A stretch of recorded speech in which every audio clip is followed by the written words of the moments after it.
Okay. Okay. I know I said I wasn't going to do more of these videos, and I probably won't, but it's April 2nd. Tickets for Avengers Endgame just went on sale.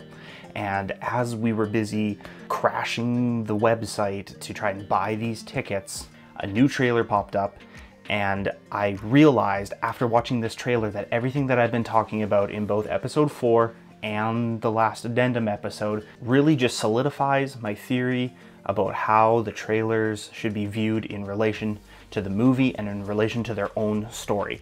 So as a result, I'm going to give you a brief recap of the 3 previous trailers and the one that came out this morning.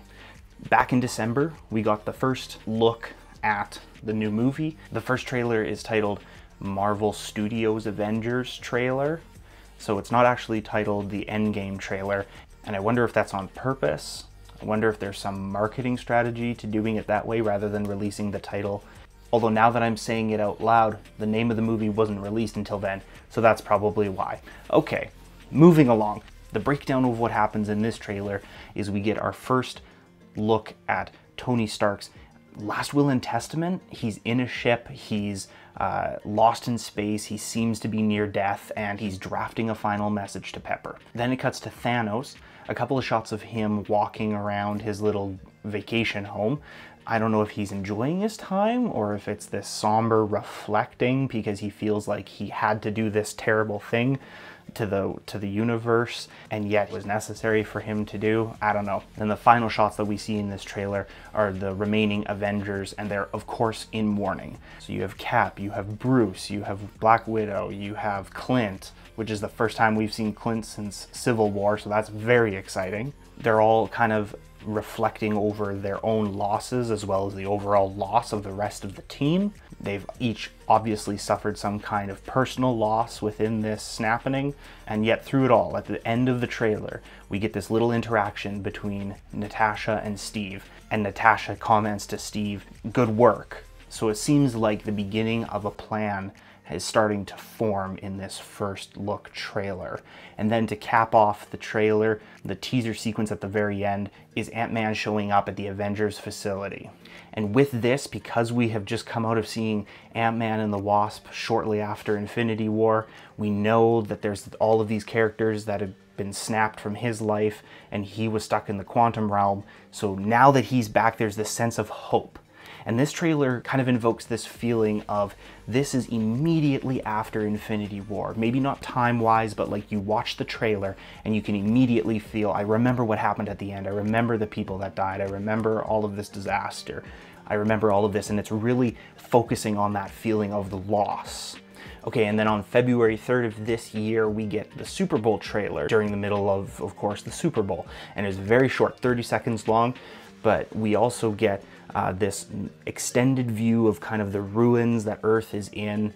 Steve is specifically still in mourning. So whereas the last trailer started out with Tony stuck in space, this one focuses on Steve and the Avengers stuck on Earth. But we still do get to see Tony. We actually see Nebula beside him, and they're building something or hot wiring something or trying to construct a way to get themselves back home. Because the last that we see of them is stuck on Titan after the rest of the Guardians and Peter and Doctor Strange all just kind of disappear during the snapping. And then our last shot is of the Avengers seemingly getting ready for action. Maybe they're gearing up for round 2.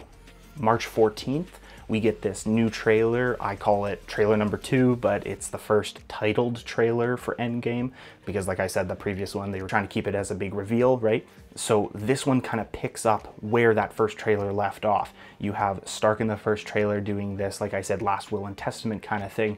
This one seems to continue that. He's still talking to Pepper. He's remembering the past. He's lamenting probably that he isn't going to survive. He's lamenting his inevitable demise. And then we get a whole bunch of shots from Earth, a bunch of extended sequences of all of the different Avengers mourning the different people that they specifically lost that hit hard home to them. We have Steve, he's sitting in what looks to be like a veterans gathering.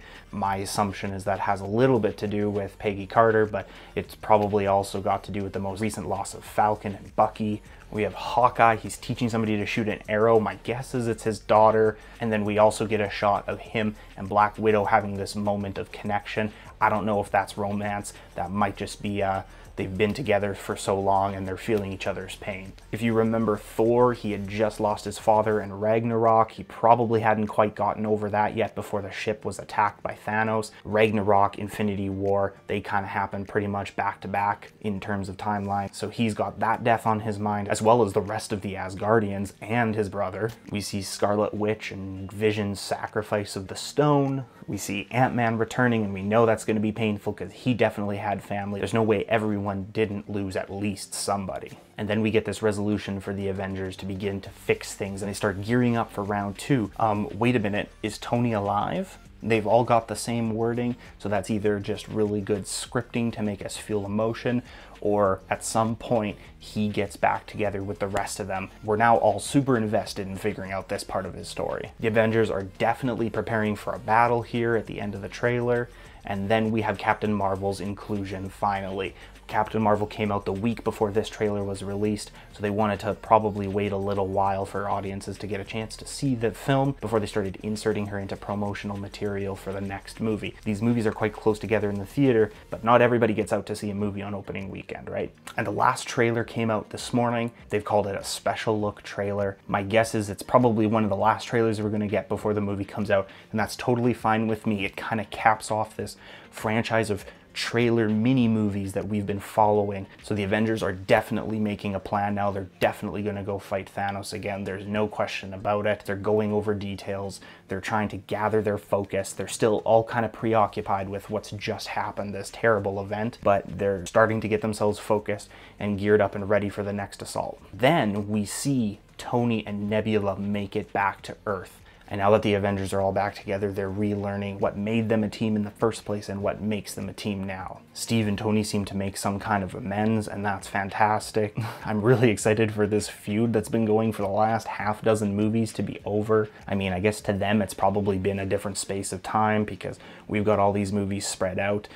But since Civil War, they've been at odds, probably even since before then, considering the fact that the thing that pulled them all together was Fury lying about the circumstances of Coulson's death and kind of pushing them together because he really needed them. It seemed like a kind of a selfish thing to do. They probably weren't ready all mentally to take on this kind of a challenge, to be a part of this team with so many differences, and yet that's for our benefit. And we've got a last final couple shots of the main three, Tony, Thor, and Steve, heading to face Thanos.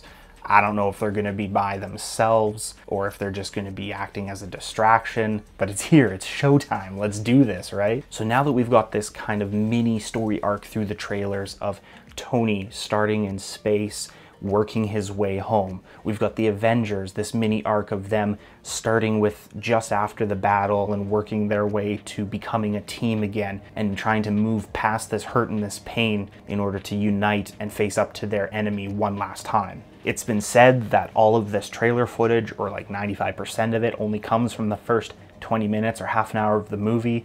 So with a runtime of 3 hours, that's 1/9 of a movie. I don't think that that's spoiling too much. We've gotten like 5 or 6 minutes of good footage from this movie. We can kind of piece together this short film for ourselves even. All that to say, I think that this has been one of the best runs of promotional material for the Avengers movies so far.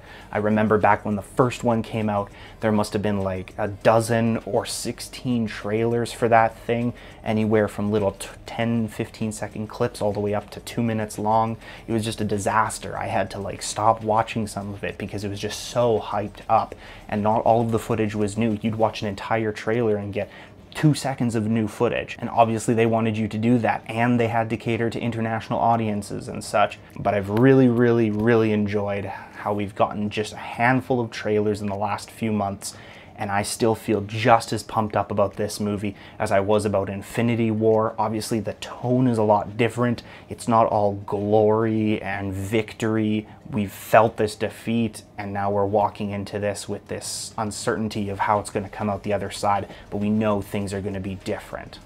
Anyways, I'm done. That's all I wanted to say for now. I can't promise nothing will come up in the future, but Thank you for hanging in there with me.